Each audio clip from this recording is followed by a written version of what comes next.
Thanks, my friends, and welcome. Great to have you with us. Once again, a Rush Limbaugh program and the Excellence in Broadcasting Network. The telephone number, if you want to be on the program, 800-282-2882. The email address, lrushbaugh@eibnet.com. Okay, so it looks like the whole Russian story has taken a day off. And the drive-bys are substituting this North Korea situation for the Russian story as the latest example or the latest opportunity or the latest reason, however you want to characterize it, that they say we have to get rid of Trump. Now, the Russian story is still there because the FBI raided the home of Paul Manafort this morning, former Trump campaign manager, before dawn. Now, the interesting thing about this is Manafort is a cooperating witness. Who, in the name of Sam Hill, has FBI pre-dawn raids of a cooperating witness? So I had to seek the advice of several in the legal community, because this didn't make any sense to me. In fact, let me, Brian, folks, excuse me a minute, some inside baseball stuff. On the audio feed here, I'm hearing very faintly audio from something else. There, it's gone. Anyway, it was a little bit distracting, and I needed to get that taken care of. The thing about this that is odd is that if Manafort is cooperating, one of two things. Either they don't trust him to be cooperating, either they think he might not turn over some documents that they have that he's pledged to turn over, and so they're going in there to find it even though he's cooperating. Or it's a message.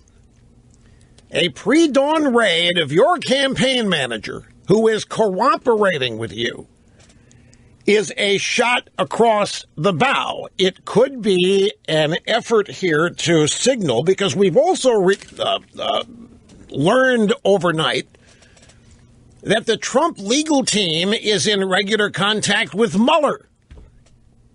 Did you know that?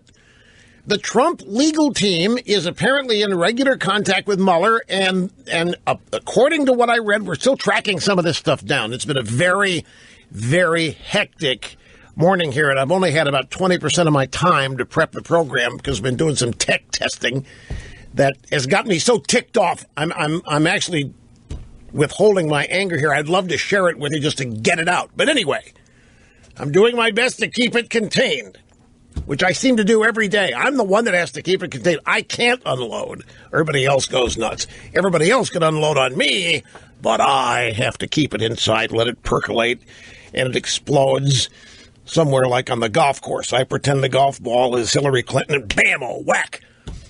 But anyway, the Trump team supposedly is communicating with Mueller, and further, the messages are apparently that Trump wants his lawyers to tell Mueller how much he respects what he's doing and how much we're willing to cooperate. And my first reaction that, well, I'm not really surprised that legal teams would be communicating with each other in a circumstance like this. I'd be surprised if Trump was personally communicating with Mueller. But if it's his legal team communicating with Mueller and Mueller's team, it's a little bit more, somewhat more sensible, understandable, but nevertheless, raiding Manafort's home, there's something screwing. I want to take you back to a couple of, one point. Grab soundbite number one, because I made this point back on August 4th. I forget what the specific news item was. We went back to the archives here, and whatever it was, it made me say they're trying to trick somebody into obstructing their investigation. That's what this is right now. I'll tell you, with this grand jury now being impaneled, I'm going to tell you something. For whoever they end up calling as witnesses, this is a very dangerous time. It's a very dangerous time for Manafort. It's a dangerous time for Flynn, who already has his own grand jury. Mueller already had one for Flynn. That's true, and sets up a new one. I forget, that's back on August 4th, so that's just, 5 days ago.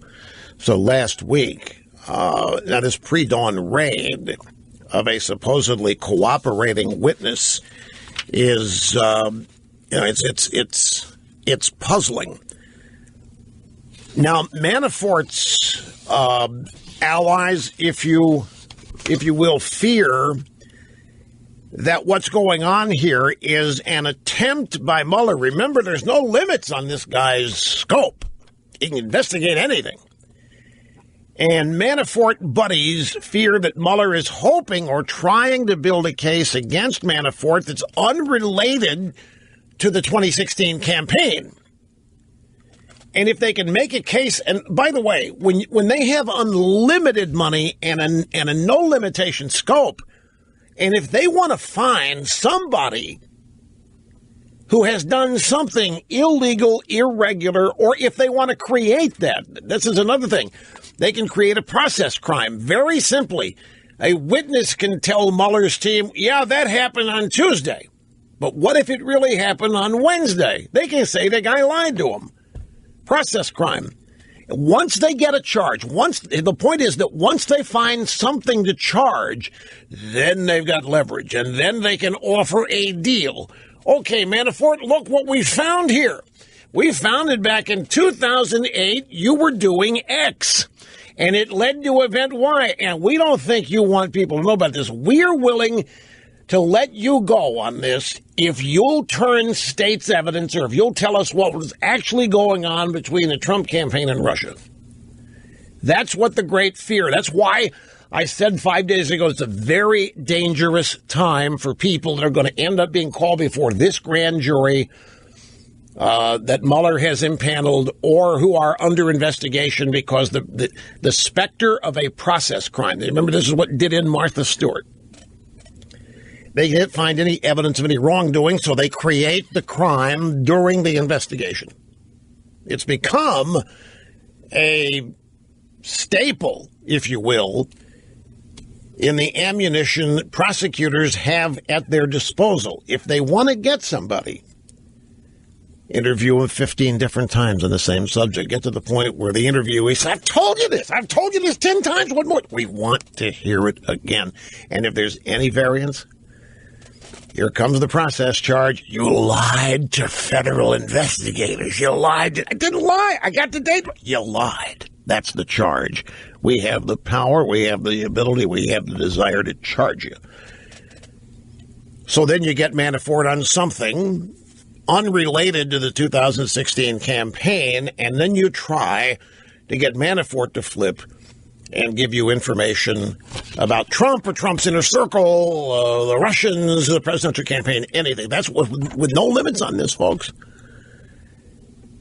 It is a very dangerous time for everybody involved. And when I saw this pre-dawn raid, I look at it caught me up short because he's cooperating. You just don't raid before everybody's up. I mean, here you're sleeping, you're soundly sleeping, and all of a sudden, lights and sirens outside your house before the sun comes up, and it's the FBI with a search warrant, and they left with a bunch of documents, by the way. Let me take a brief time out. We'll come back and continue. Manafort's house was raided back on July 26th. It was a day after he met with the staff of the Senate Intel Committee, but I didn't know about it till today. Did you know about it back then? Yeah, just broke this morning. Well, then what are you doing sending me a note like I'm 2 weeks late with this news? Did I say the house raided? Well, okay, the news reported the house was raided. July 26th is when the raid, so we just found out about it today. If I inaccurately conveyed, blame it on my email program. Back in a second. Now, here's how we know the Manafort story. It's from the Wall Street Journal. Let me read you a little quote here from Wall Street Journal article on Manafort. Federal agents working with Special Counsel Robert Mueller last month, July 26th, raided the Virginia home of Paul Manafort, President Trump's former campaign manager, to obtain documents and other material, according to people familiar with the matter. Who would that be? Who would be familiar with the matter? People working on the matter. That would be Mueller's team.